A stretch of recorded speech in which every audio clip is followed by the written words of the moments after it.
Welcome to the first episode of Diving Deep with Khan. Let me first apologize for the audio and video. I don't just want to provide a quality podcast, but I want the delivery of the podcast to be excellent. Bear with me. I will make sure this gets progressively better over time. Today, we have a very brave and special guest, Asad Shahabuddin. Asad graduated from Northeastern University with a major in computer science. He's a software engineer at Google, working on data infrastructure within the Google ecosystem, helping teams measure and improve their products' performance. Outside of work, Asad is passionate about fitness, fashion, history, culture, geopolitics, reading, cars, and watches. He's currently learning Italian and enjoys connecting with people who have diverse interests. Asad believes in living well and having fun as the core purpose of life. Asad, thank you for joining us. To kick things off, could you walk us through your journey to Google and how did you break into such a prestigious company? First of all, thanks for having me. I'm honored to be your first guest. Um, yeah, I can definitely walk you through the journey. It's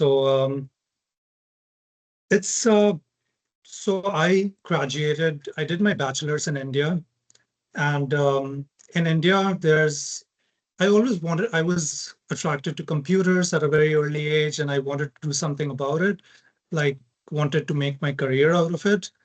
I think it's the same for most people who get into tech, which is through video games at the time. And when I was growing up, that was still like new and very different than what it is right now. So I grew up in the 90s. Um, anyway, yeah, at that point of time, I was like, yeah, I want to do something in computers. And I did my engineering.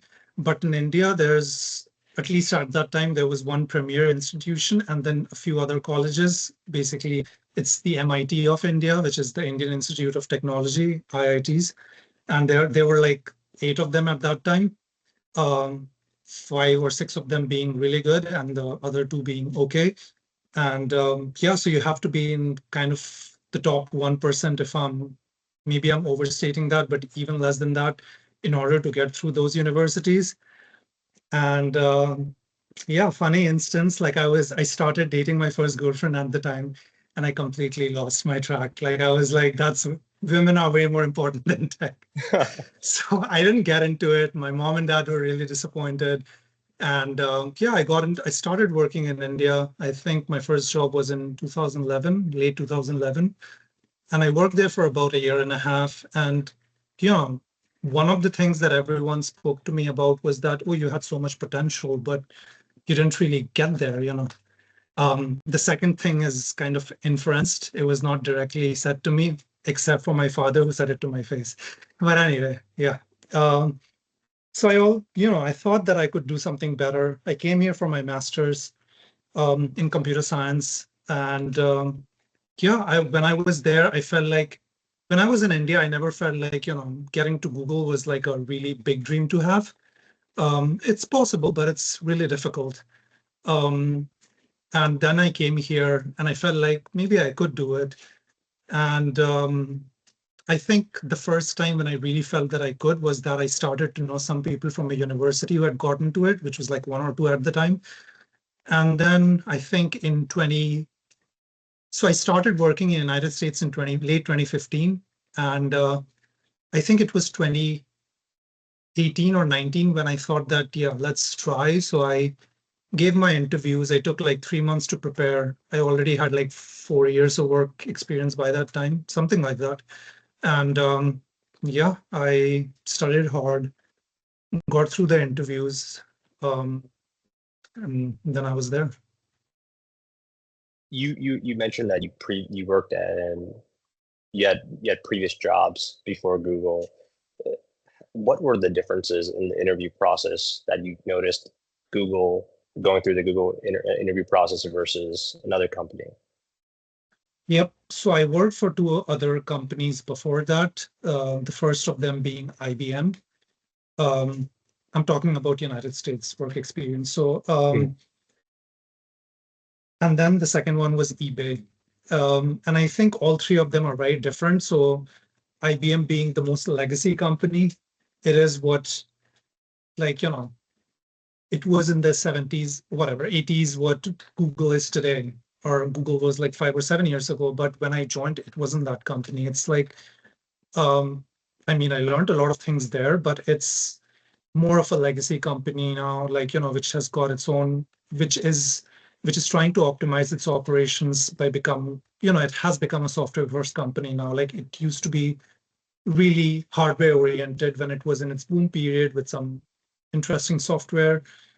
And the way I got into it was through an internship. So I gave an internship interview, and then I got offered a full-time job, which is a story into itself. Like I just tried something and it worked out. And so the interview process there is very team dependent. And if you interview for one team, the differences between interviewing in different teams can vary a lot. Getting into one team could be really hard or very structured, and another team could be a different experience, slightly easier. So it just depends. It's decided by the managers, engineering managers, and the team, like how they want to interview you. In eBay, it's a bit more structured, but it still depends a little bit on the manager. In Google, it's a very structured interview process, which is uniform no matter where you interview for Google in the world. We have a standardized interview process. We train people for about 6 months. After you join the company, you kind of you apply to become an interviewer. Then you kind of go through the process for about 6 months. You get approved for taking interviews, and then you interview people. And it goes through a list of structured committees who go through your decision, and you write detailed feedback for people, and eventually a hiring decision is initially made by the interviewers, but eventually it goes through other committees before they finally come up with a decision at a company level. So yeah. So just to recap what you're saying the process within Google was much more rigorous. The interviewing process, which was a little more rigorous and structured versus your previous jobs at IBM and eBay. Am I capturing that right? That is correct. Yes. Okay. And so for young listeners who might be inspired to work for an impactful company like Google, what advice would you give them? What steps can they take to improve their chances of getting hired? I would say, so I can comment on software engineering roles because I'm a software what we call SWE, a general software engineer. I would say have your foundations strong. Like a lot of times when I see people interviewing or I go through people's resumes, like what I notice is they write a multitude of stuff like, oh, they know 10 programming languages and they know 50 other things. And first of all, nobody has the time to read all of that. Like interviewers probably go through your resume for like 10 minutes.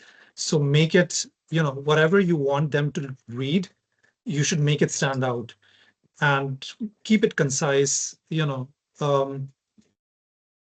highlight your impact, not just a bunch of jargon that nobody can understand, and it's very specific to your team, your company, to you. Like, recruiter should be able to understand what you're writing in your resume. A semi-technical person should understand.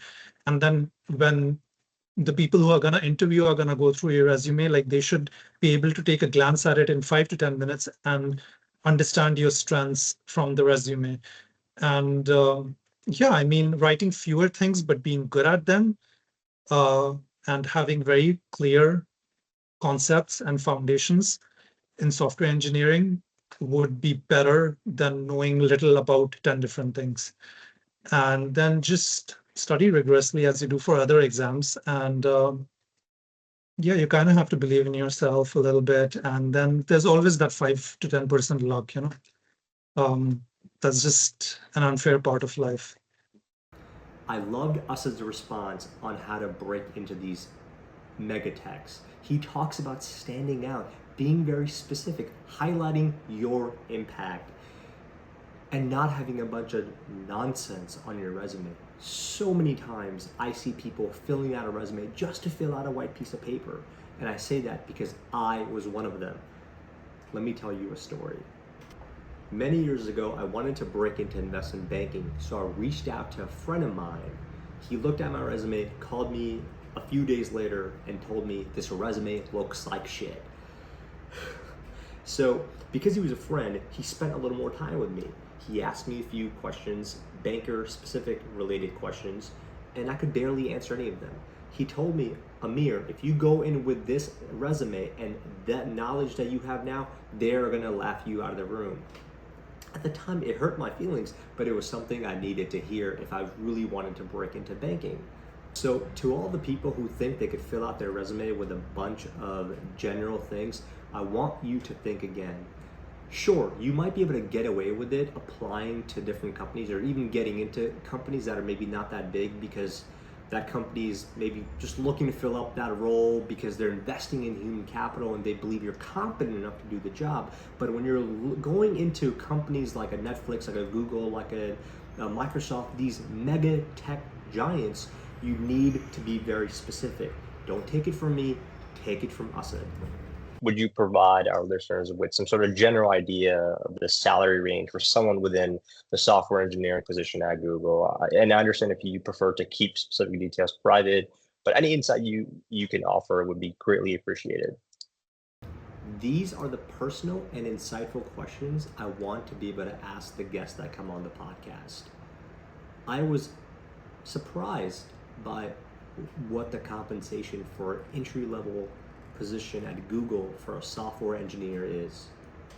Let's take a listen to what Asad had to say. I can offer what's publicly available. So when I joined, I haven't gone through like the salaries these days, like because it's been 5 years since I joined. But at the time that I joined, so if you graduate from bachelor's or master's, what you generally get as a starter role is an L3 software engineer.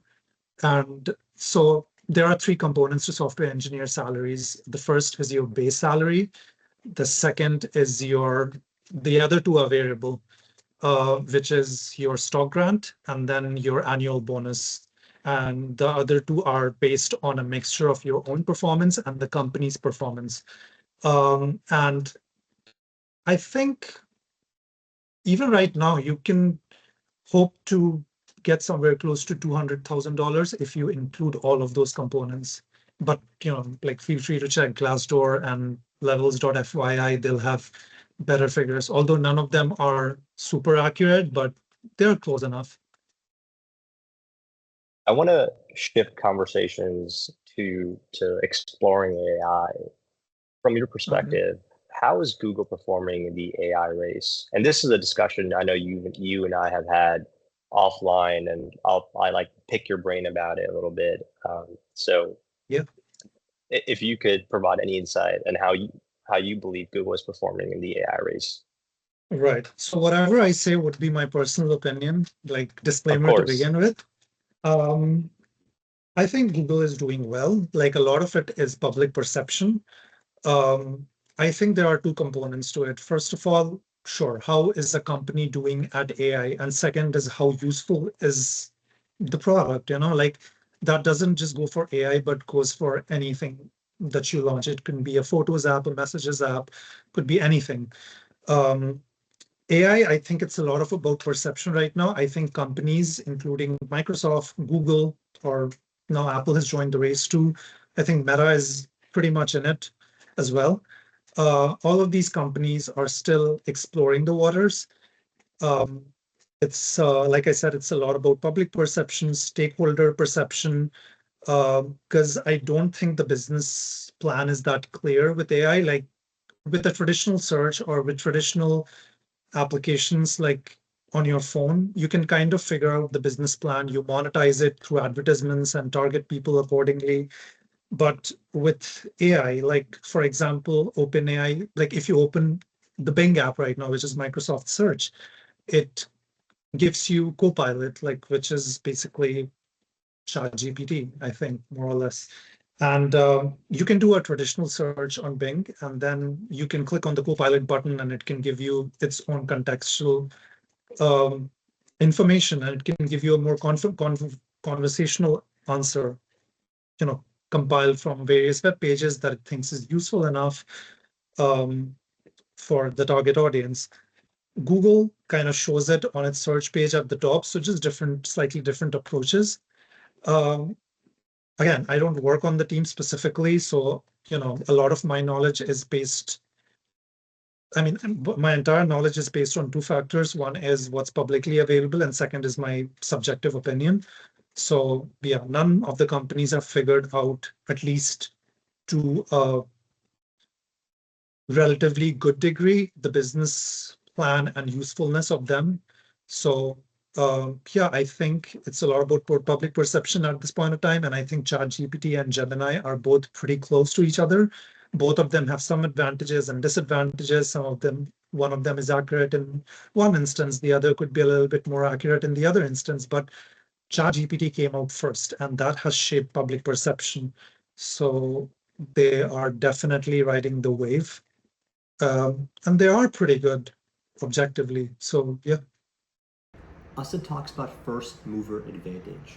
It's a concept that the first company into a new market can gain significant competitive edge.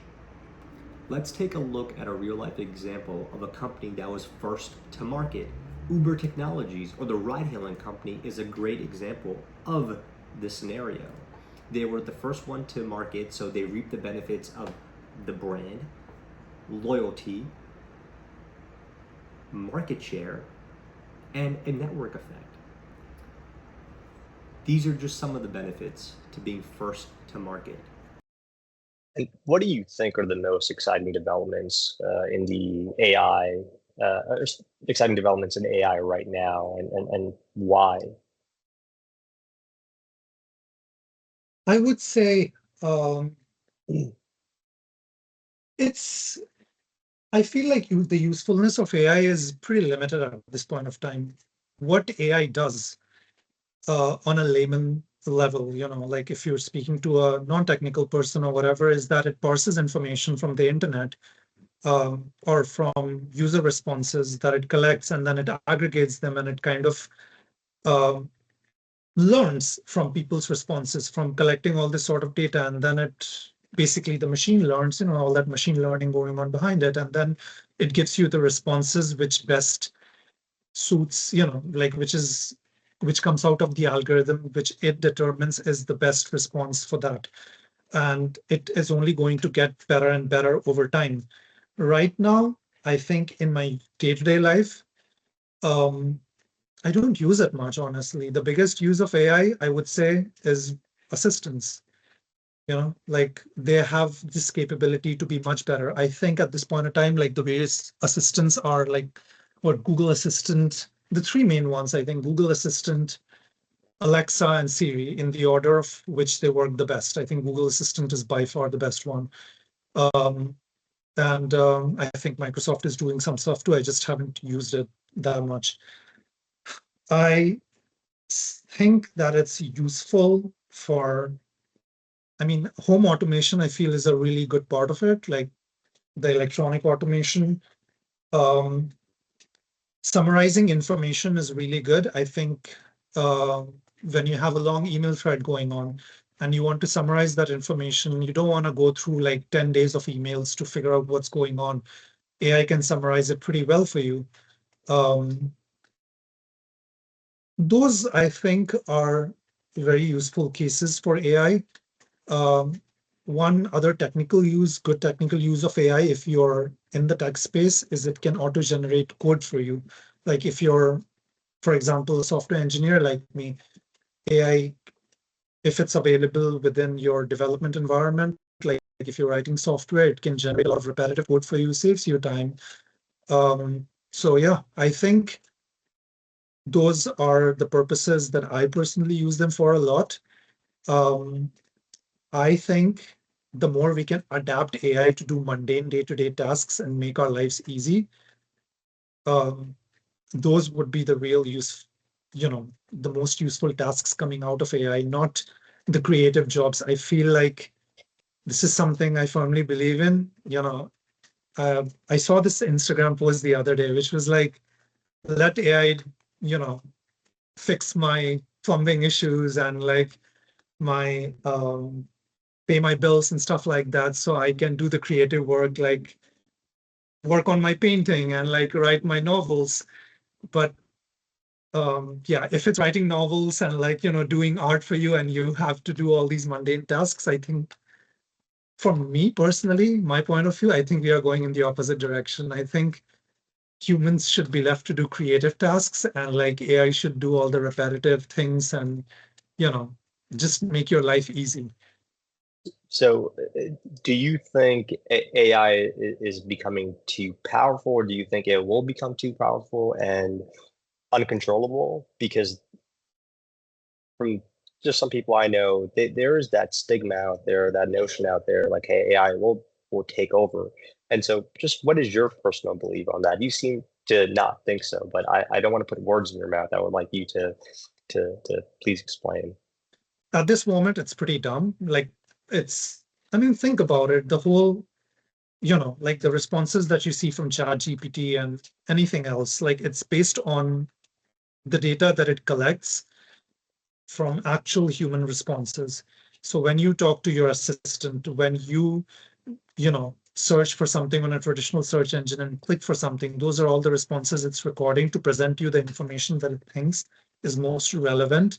So it basically is using human responses to curate its response to make it better and better and make it more relevant. So um, the better, like the more information the more the amount of relevant input we give to it is going to be directly proportional to how useful the output we get out of it. Like for example, the more people use an assistant, the more people ask Google Assistant to turn off the lights or turn on their fan or play them a specific song, the more data it collects on an aggregated basis, and then it improves its models. So it's basically like collecting data and trying to just like give you the best response out of it. So it's a guessing game on the part of the computers. It's not really thinking anything on its own. It's algorithms which are based on the diversity and the quantity, like the quantity and quality of input that you give to it. I would say more towards quality, but it also needs quantity, and So it you could get better over time, but we are nowhere close to that. so you don't think we're going to go into an apocalyptic world by the end of November? Nowhere. We are nowhere there, like no time soon. I really enjoyed all of Asad's responses to my AI related questions. He spoke about dumb AI, the quality and quantity of data AI needs to improve its algorithms. What I really enjoyed the most is when he scoffed at the idea of this apocalyptic situation where the world ends because of AI. He simply laughed, and I second that laughter because it is so ridiculous to me that people out there believe that because of AI the world is going to end. Yet you ask these people, what is AI? And they most likely can't even explain it. So people, stop worrying about AI ending the world because it's not going to. Instead, use it as a tool or an assistant to automate some of the mundane things in your day-to-day life. And if you could solve any one problem in the world using AI, what would that be? Like, I think just doing my day-to-day tasks, like I don't like to read, like when I log into work, I have 100 emails every single day. Maybe it could like present me a good synopsis of all those emails, like be better integrated with my voice assistant. Maybe it can tell me what's important. Like maybe it can tell me how long it will take me to get to work. Like all of those things can be done even now, like, but you have to be very technically oriented and like do a bunch of uh, hooking between apps and hardware and all those kind of things to make it happen. If it could just do it a lot, without you having to do so much fine tuning and connection of things on your own with much less input from humans, I think that would make it a lot easier. Maybe it could tell you like, when in a safe way, again, like, not encroaching into too much of your own data. Like, hey, your credit card, like, bill is due, and your right now, for example, the power grid is going to be more charging more per unit of electricity used between 7 and 9, which I get updates from PG&E. I live in California, so they tell me like, oh, 5 to 9, the electricity is quite expensive. So just like, let me not do anything and just like turn off the lights if I'm not sitting in Okay. that room at that point of time. It's still possible, like, again, all of these things are possible, but just make them more easier and approachable for people. So reduce my electricity bills, find out where the gas is cheap for me, help me pay less for bills and restaurants and whatever. Just improve my quality of life, day-to-day life. And yeah, I don't know how many people really use it to like create YouTube videos and like generate an image and whatever. I feel like those are more for, your board of directors and investors and your perception of your stock and your company image more than, and I'm not talking about Google at all. Like, I'm just talking from my own personal perspective for the industry as a whole. Yeah, I think there's a niche which uses those kind of things, and it's mostly people within the tech bubble. So I want to end the AI conversation here and kind of pivot to a new topic, and which is the remarkable milestone that Indian Americans have made in America over the past few years. I've always been very impressed by the contribution across various different fields. I believe the community showcases exceptional intelligence and talent. For example, if you look at the CEO of Google, Sundar Pichai, if you look at the CEO of Microsoft, Satya Nadella. Nadella, um, as an American with Indian heritage, how does that make you feel to see these leaders in these positions who are incredibly intelligent at the forefront of breakthrough technology? Does it inspire you? Does it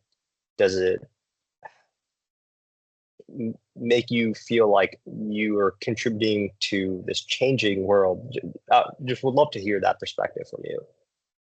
Let me tell you my thought process behind why I asked him this question. Here are some facts about Indian Americans in the US. They are one of the fastest growing immigration group in the US. Indian Americans have the highest education attainment among all ethnic groups in the US. Indian Americans have the highest median household income of all ethnic groups in the US. They are among the most active ethnic group in launching new businesses. And Indian Americans are becoming increasingly more involved in US politics. So they deserve their flowers. Let's listen into what Asad has to say. Okay, I'm gonna go in two different directions, but this is the first, like, I'll start with something simpler. Yes, it's nice, like, I think the greatest strength of United States is its multicultural identity. And for example, especially if you live on the coast, like you live in New York, I live in California, here we see like a lot of immigrants, including me. And you get to interact with people like, if you meet 10 people, like 2 of them could be Persians, 3 Indians, 2 Chinese, and like whatever. You get to talk with so many people with different cultural backgrounds, different educational backgrounds, and so many different points of view based on their own life experiences and cultural experiences and whatever else. So yes, it is nice. I think it makes sense that I was reading some stat that about a third of the startups in California are headed by Indian Americans. And we comprise 1% of the American population right now, like right around about 4 million people. And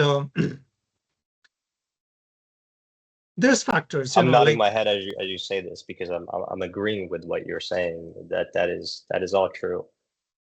yeah. To see So such an first, impact from a a community of people that make up 1% of the population in America is just, it shows the impact they have. But sorry, continue, please. No, of course. So it's down to immigration policy, first of all, like the American immigration policy, or for that matter, maybe other countries as well, European, I don't know the specifics, but it is designed to pick the cream of the crop, right? Like, so people who come from India, they are generally pretty highly educated. They come here, they do their bachelor's or master's, and a lot of them do their master's, as I did, and they generally go into tech field, like like I would say a good proportion of them, if not the majority. And tech jobs are high earning jobs. And we make up a good proportion of these high tech companies, such as Microsoft, Google, Meta, Apple, all of these companies. And it goes down to, first of all, like I mentioned, the American immigration policy, which picks the cream of the crop. We are not really picking the, undereducated or underprivileged Indian people, or maybe any of those from other countries. Think the same for China as well. And the second thing is Indian culture. The way that Indian parenting goes, we place a lot of emphasis. I don't, but we as people place a lot of, well, actually I do as well to an extent, like on academics. So that's by the way, this is perfect because you're diving into my next question, which was going to be about, the high level of success and achievement within Indian Americans. Does it drive from the culture? Does it drive from the family values? I think this is something that India shares with China. We have a large population. I don't know, 1.5 billion. Like, what is that? Like a good proportion of the world population, 8 billion people now. Sorry about that. There's a lot of competition. There's very few elite universities and educational institutions in India compared to the number of people who want to study at them. And therefore, a lot of people who are very talented just don't get to study in one of those colleges. Therefore, they still end up pursuing engineering or whatever else, MBA. And they don't get into one of those elite colleges because they literally pick the top 1% or less of the Indian population, and not population, the people who apply for it, which is like much, much, much less than 1%. And the rest of them, they either face the reality of having terrible paying jobs, having not the best quality of life, a third world quality of life in India. I know some patriots will disagree with this, but it's deep down, we all know this. We do want to, like, we are ambitious people. We do see the globalized world now through social media, and before that through television or newspapers. And we want to chase the high salaries. We want to be successful. And we feel like we can do better than what the Indian education system or the amount of jobs that are high-paying jobs that are available in India can offer. It's getting better, but nowhere near, the amount of people that are aspirational towards these kind of things. So the next step for us is to come to, like the place where we can excel in those jobs. For software people, it's Silicon Valley, right? Like, this is our Mecca, or whatever you want to call it. So we come here, we do our masters, and then, we couldn't excel there, or we could excel there maybe, in some cases, but you have headquarters of most of those companies here. And then we come here and we do well, yeah, I think that really contributes to it. And Indian parenting and our system, and also the population, makes the chances of succeeding, which are anyway very small. Like, if you want to get into Hollywood here or go into one of the sports teams, like, how many people really get in there as a proportion of the population, or the number of people who apply to it? Now, the US population is what, like somewhere in 300 millions, like 350 or whatever, 1.5 billion in India. Like, the chances of getting into one of those sports is far, far lesser. And the way to build up, athletes is far worse. So you naturally, like, parents see education as the only relatively uh, guaranteed way, like not guaranteed, but the best chances of getting successful in life is through education. So even if you want to succeed in other things, at least complete your education first, which is what like parents tell you there. And I think it does make sense to an extent, not just in India, but everywhere. It's good to have education, even if you don't want to do a master's in it or a bachelor's in it at some point in time. And then, yeah, I mean, that really and just how hard it is to succeed in a population that big makes us very competitive people. And a good microcosm of this is in Northern California. If you come here, there's a lot of Chinese and Indian people here. Like everyone is hyper competitive. Like I know kids here study, like in 5th grade, study courses for 7th grade in advance and tuition. And yeah, we are shifting the culture here. So yeah, it's a multitude of factors, but all of those contribute in one way or And the other. do you still see that competitiveness when you go to India? I don't know anymore. Like I feel like I'm in that boat where I'm not truly American and I'm not truly Indian. Like I'm just somewhere in between, and I think I understand America a little better than I do India now, uh, just because I spent 3 weeks of the year there. Um, I live a very privileged life when I'm in India, just because of the fact that if you earn in dollars and spend in rupees, like of course. So I'm pretty detached from And the ground reality in India. do they treat you differently? Do they see you differently when you're in India? Can It they tell depends. can they tell you're America immediately, and or just from maybe Europe or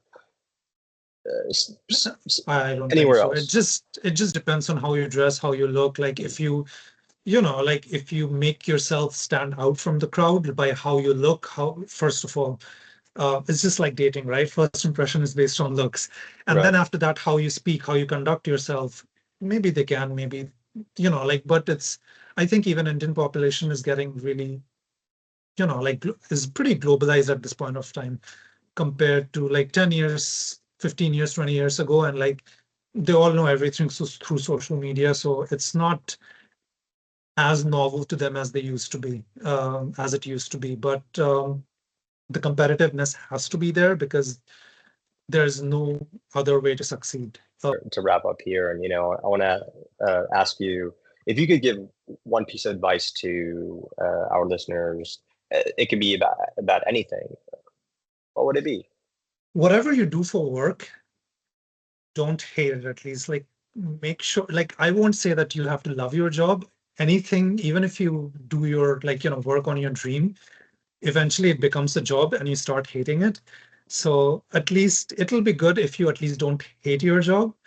um that's on the professional front. What an Asian advice, honestly. But otherwise I think just live, like the goal of life is to kind of live happily. Like I don't think work is the purpose of life. It's one of the things that makes, like that gives you purpose, but it's not the sole purpose of life. So um I really try to stay away from monikers like tech bros or finance bros. Like they do exist. And I think everyone should try to become a whole individual, which is something I really appreciate about American culture or European culture. Like, and I appreciate a lot about Indian and Asian culture too. Like I'm here because of who I am, like, and that goes to my Indian roots as well. But I think it's good to be able to talk about different topics and, not just be only able to talk about sports or, like just politics all the time or just tech all the time. Like, I think be an interesting individual, like, develop your personality and try to be really successful at one of those things. Um, and just try to be happy, I guess. That's it. So that was great advice. Thank you so much. Also, for people who are listening and tuning into this, where can they find your work or just reach out to you to connect with you? On LinkedIn, it's my full name. So Asad Shahabuddin. And on the only other place where I kind of maintain my presence is Instagram, where it's much easier. Asad, ACID IC.1. So acidic one. That's it. Okay, well, I'll make sure to link those in the feed below. Well, that being said, again, I appreciate you coming on and thank you for sharing with us your thoughts and answering all those great questions. And we will wrap it up here.